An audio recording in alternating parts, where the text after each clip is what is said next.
Hi everyone, my name's Abigail Deneverville. I'm an author and welcome back to my channel. Today I wanted to talk about a somewhat current topic of discussion, and that is the concept of authors being afraid of their readers.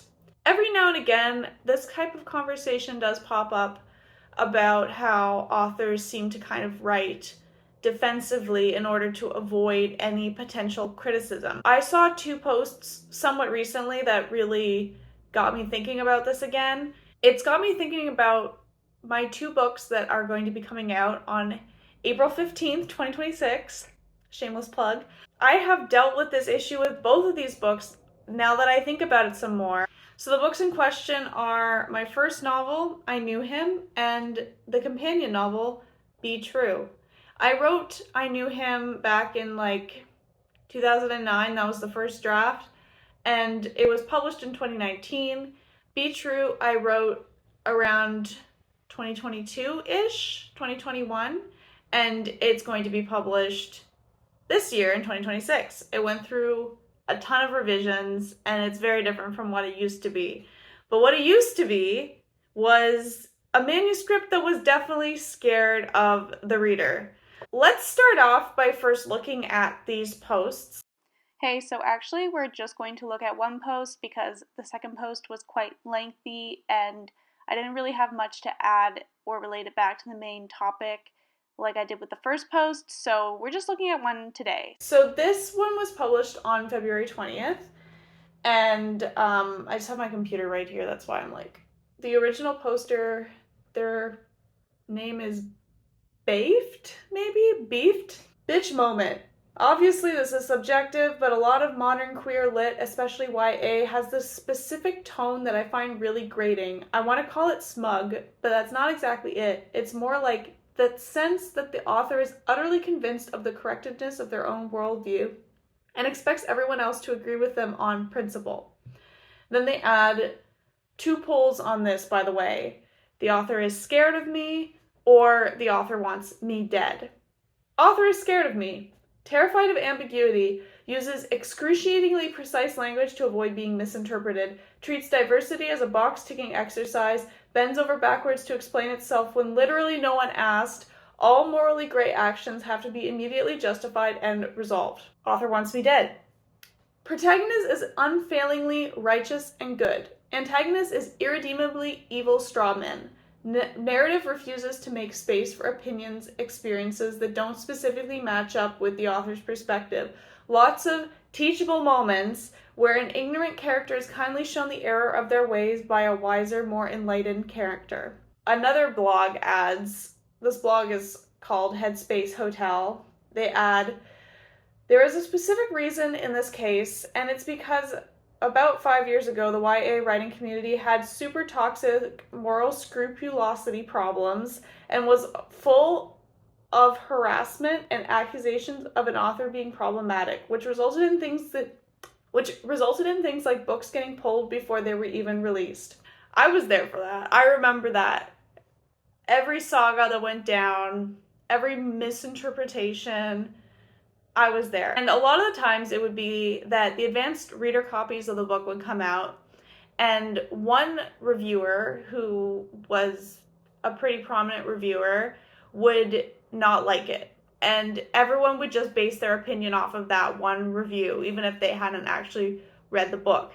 And I mean, sometimes they were right, sometimes they were wrong. Like, I remember there was one book that people just kind of dogpiled on that I ended up reading, and I actually really liked it, so I was like, I don't know what this says about me, but it was one of those types of books where there was more nuance than what the reader was picking up on. The reader was looking at it in a very black and white lens, which was very common for the time. And I remember working on the version of I Knew Him that would eventually be published and fearing this kind of thing happening. So I really kind of policed myself. It didn't work out for me, really. I just always kind of regretted it. And I did talk about this a bit in a YouTube short, but I wanted to talk about it at more length now. When I first wrote this, I was 15 or 16, and I obviously did not have as much life experience, was not as good of a writer, and I didn't really know what I was doing.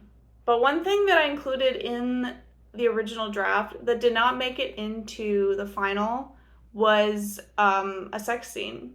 And obviously, because I was like 15, it was not graphic. It was literally just like, and then they fell into bed, ha ha ha. When I was editing this, at the time, there was so much discussion on the book community, like especially on Twitter, which is not the be all end all of literary opinions, but you know, when you're like 20 something and impressionable and you want your book to succeed, it really gets to you. I was seeing all of these tweets about how YA is not realistic. It does not actually match up with people's real life experiences. In YA books, they're always hooking up and drinking and smoking, and no one actually ever does that, right? And I'm gonna be real with you, I definitely wasn't doing that in high school, and I think that's partially why I wrote the book the way I did, because I was writing something that I didn't actually want to experience in real life, but I just wanted to kind of explore the topic. But, you know, reading all these discussions about how YA is so cliche for doing this, I was like, well, maybe I should change it. I couldn't change the partying aspect because that is fundamental to Julian's character, and it also sets in motion some of the plot points. So I decided to eliminate one of the big cliches that book Twitter was on about, and I took out the sex scene. And in its place, what I ended up doing was including a plot line where Julian is debating whether or not he wants to take this relationship with the love interest Sky to the next level, you know, and he ultimately decides that he's not ready. And they discuss it, and Sky's totally cool with it, and they run off into the sunset together. And that's the end of the book. Well, there's more to it than that, but you know. When I look back at it, when I read it again, it just kind of read like very much like an after school special. Like he discussed it with his friends, with I think even his dad, and it just felt so cheesy and like unrealistic. Like who at 17 is gonna be like, hey dad, I don't know if I want to have sex with my boyfriend? I definitely wouldn't have been saying that to my dad. That would have been too awkward for me personally. And likewise, I probably wouldn't have talked to my friends that way either. Like, things are a lot harder to say in real life. And it just read very cartoonish in a way. And I just kind of regretted it. So when I decided to republish it, I put the scene that had always been there back in. I took out the whole like will I won't I have sex with my boyfriend plot, and I feel a lot better about it now. It just feels more true to my vision and more true to life, I would say. Like obviously not everyone is hooking up and partying in high school, but people do that, and especially when you live in a small town and there's not a lot to do and you're trying to cope with things in a way that is not productive or helpful, that's what you do. If you live in a province in Canada where healthcare is some of the worst in the country, like mental health care is like an afterthought, you know? So it's not like anyone's going to be well adjusted, and they are coping in the best way they can. So that's what I did, and I'm happier for it. I know that people did appreciate the original storyline that got published, but hopefully they will still like the new version. I mean, if you really want to, the first edition is still available as an audiobook, and I will probably at some point upload an ebook of the original edition on like Ko-fi or something like that, so you can have it if you want it. And also you could probably pirate it. No matter how I try, this book is always going to be on piracy sites. Now, when it came time to write Be True, this was before my big revelation about I Knew Him and putting back the sex scene in. And so I wrote this book very defensively. Slight spoilers for I Knew Him, because this is related to I Knew Him, but the main character of this book is Will, who is Julian's ex-best friend by the end of I Knew Him. So it's picks up pretty much exactly where I Knew Him leaves off. And Will and Julian are no longer friends, and Will feels very alone and very disconnected from everything because basically all of his friends were Julian's friends, and he was definitely the one in the wrong of their conflict, so he is basically left with nothing, in his mind at least. The reason for their conflict was that Will was very biphobic. He took issue with people identifying as being bi because he saw it kind of as like a stepping stone to actually admitting you're gay, because in his mind, if you say you're bi, that's a little more socially acceptable than just straight up being gay. And he never had the choice to have a more acceptable coming out because everyone already knew that he was gay just by, him existing. There was no way to hide it. And he never had a choice to hide it, and that's what he's upset about. When I wrote this book originally, he explains why he and Julian had the falling out.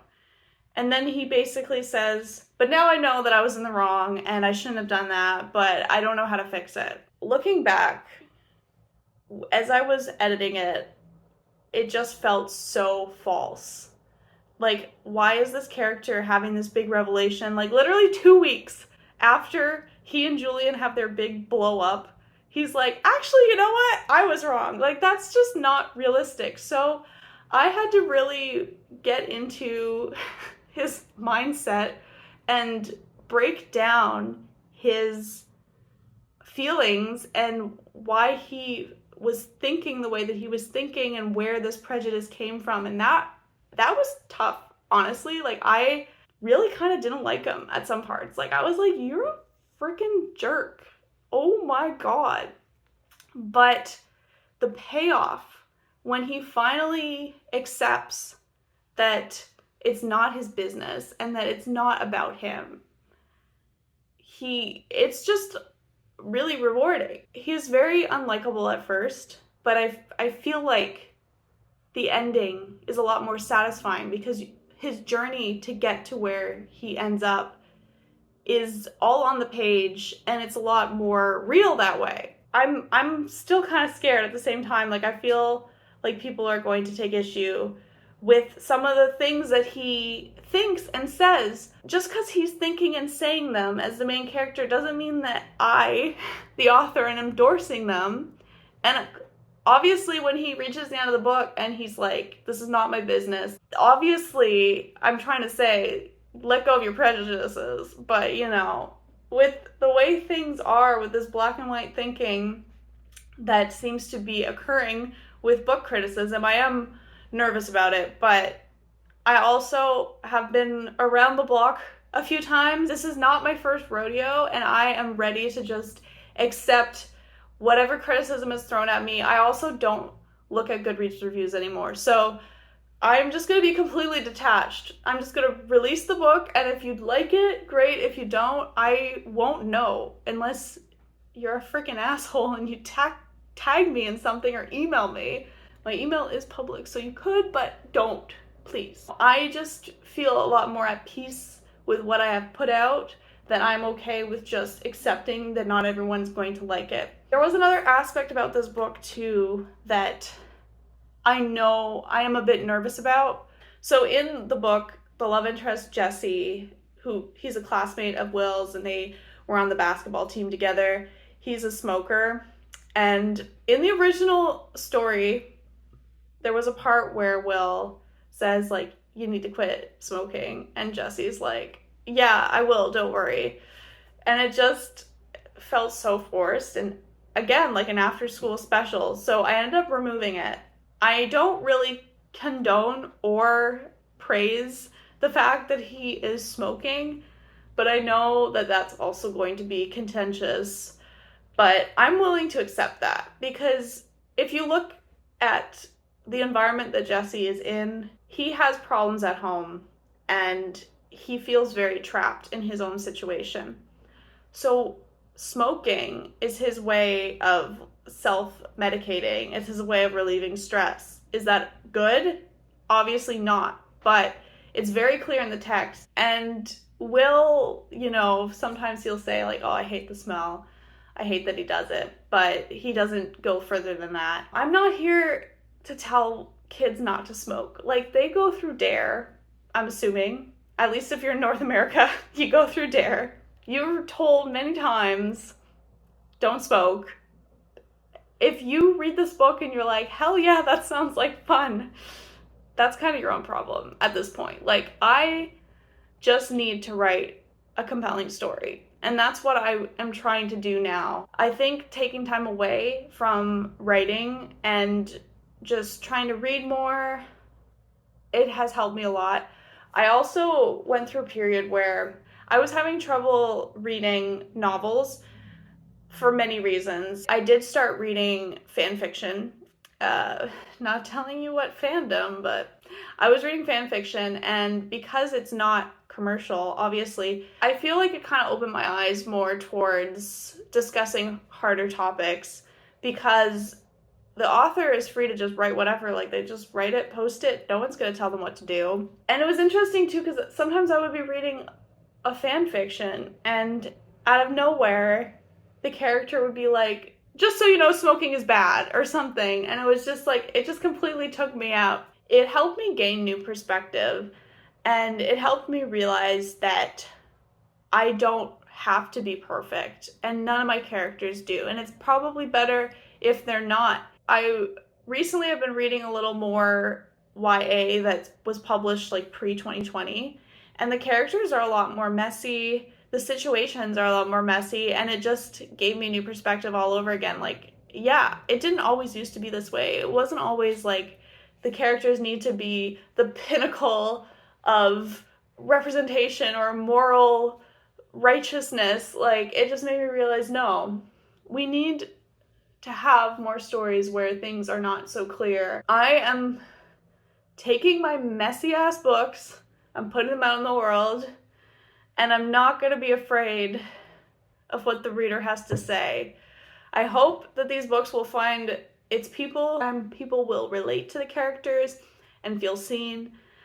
But I am not the pinnacle of any kind of representation, and I don't need to be. And I just really hope that people enjoy the books. Anyway, I hope you enjoyed this discussion, and I would be curious to hear your thoughts on the matter. If you're also a writer, do you feel this pressure to appeal to all readers?